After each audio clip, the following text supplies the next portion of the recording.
Hello student, Shri Shyam group of education में आपका स्वागत है।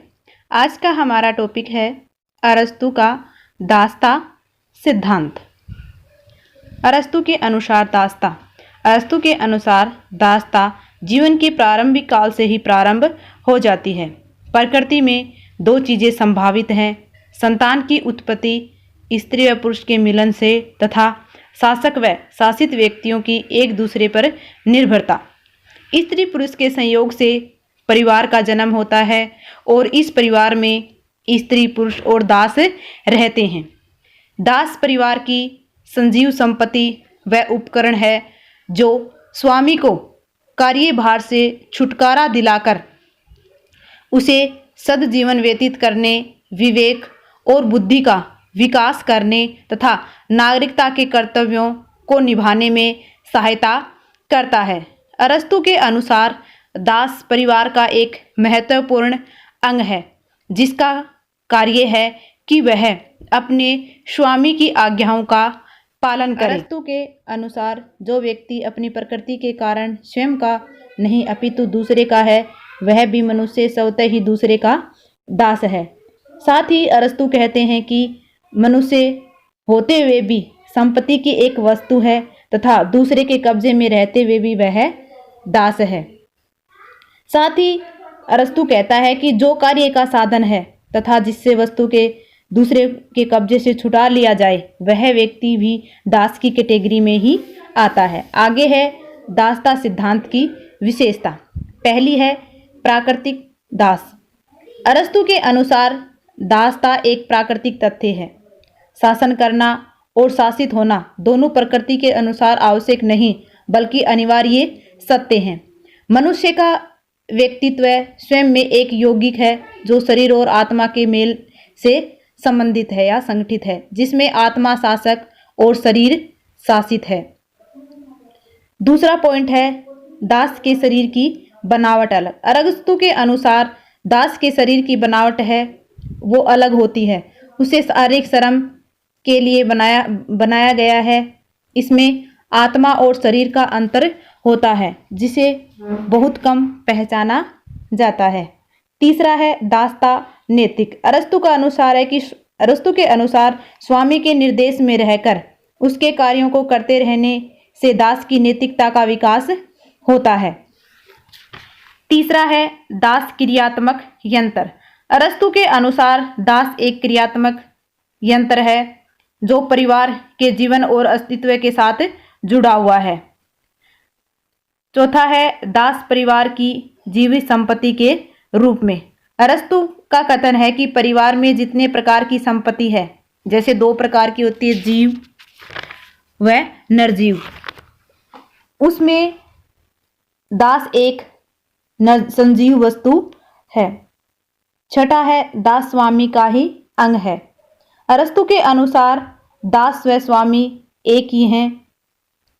वह स्वामी का अंग है, इसलिए स्वामी को दास की उसी तरह परवाह और रक्षा करनी चाहिए जिस प्रकार वह अपने दूसरे अंगों की करता है। दोनों के मध्य मित्रता का संबंध होना चाहिए। साथ ही अरस्तु कहता है कि एक दास से दासता की स्थिति से में मित्रता का संबंध तो नहीं हो सकता, क्योंकि स्वामी और दास में मित्रता का कोई तुक नहीं है, पर दास भी मानव है ऐसा मान लिया जाए तो यह मित्रता संभव है। आगे हमारा टॉपिक है दासता के प्रकार। अरस्तु ने दासता के दो प्रकार बताए हैं, पहला प्राकृतिक, दूसरा संवैधानिक। अरस्तु के अनुसार प्राकृतिक दास वे व्यक्ति होते हैं जिनमें बौद्धिक अंतर पाया जाता है तथा जिनमें आज्ञा पालने की सामर्थ्यता होती है। जो व्यक्ति कम बुद्धि के होते हैं वे अपने स्वामी के आदेशों का पालन करते हैं। दूसरी है संवैधानिक दासता। संवैधानिक दासता उन व्यक्तियों को शामिल किया जाता है जो युद्ध में पराजित व्यक्ति होते हैं। युद्ध बंदियों को दास बनाने की न्याय संगत ठहराने के लिए अरस्तु ने विजेता को बौद्धिक गुणों से संपन्न होना आवश्यक बताया है। अरस्तु कहता है कि युद्ध बंदियों को दास बना लेना चाहिए, लेकिन उनके अधिकारों की तथा उनकी आवश्यकताओं को ध्यान में रखना चाहिए। आगे है अरस्तु के अनुसार दासता के संबंध में आवश्यक शर्तें। अरस्तु दासता के संबंध में 4 आवश्यक शर्तें बताता है। पहला है प्राकृतिक व कानूनी दास। अरस्तु दासों को 2 श्रेणियों में बांटता है, प्राकृतिक व कानूनी।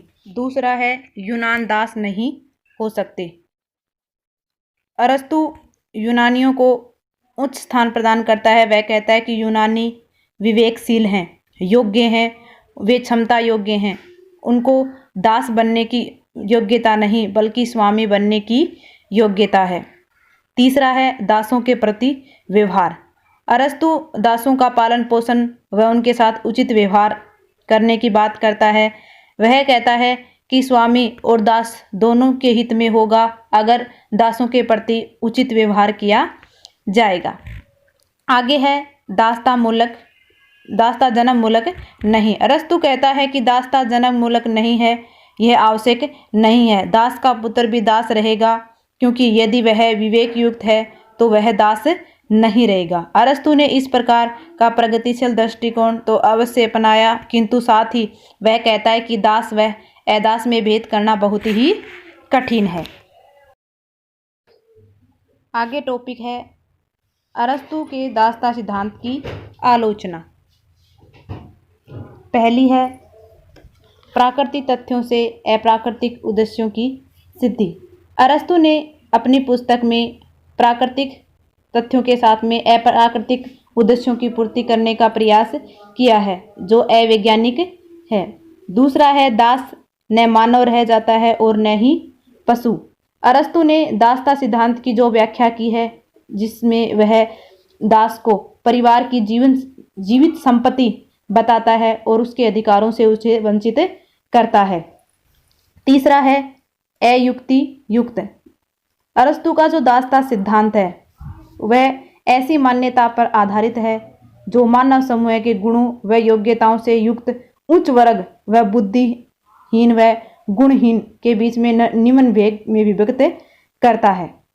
चौथा है समाज के 2 विरोधी हितों में विभाजन। अरस्तु ने दासता को प्राकृतिक व लाभपूर्ण संस्था बताकर मानव समाज को दास व स्वामी में 2 विरोधी गुटों में विभाजित किया है। पांचवा है प्रतिक्रियावादी। अरस्तु ने अपने दासता सिद्धांत में स्वतंत्रता व समानता, जो कि वर्तमान में एक प्रमुख आधार है, उनकी अवहेलना की है। छठा है दास उत्पादक यंत्र कैसे हैं, वह यह तर्क के परे है। अरस्तु ने यह सिद्ध किया है कि दास एक पारिवारिक संपत्ति है, यह एक जीवित यंत्र है, यह उत्पादन यंत्र नहीं है। अरस्तु का यह कथन अतार्किक है। सातवां है अरस्तु का दासता सिद्धांत का विषयक। जो अरस्तु का दासता सिद्धांत है वह सामाजिक समस्याओं को हल कर सकता है, लेकिन वह कोई सिद्धांत नहीं है। आठवां है दासता पारिवारिक संपत्ति नहीं। दास एक मानव है, उसकी तुलना परिवार की संपत्ति व पशुधन के साथ करना मानवता का अपमान है। 9वां टॉपिक है आधुनिक युग के लिए उपयुक्त नहीं। आधुनिक युग मानवता समानता का युग है। वर्तमान काल में प्रमुख 2 विचारधाराएं हैं, लोकतंत्र व समाजवाद।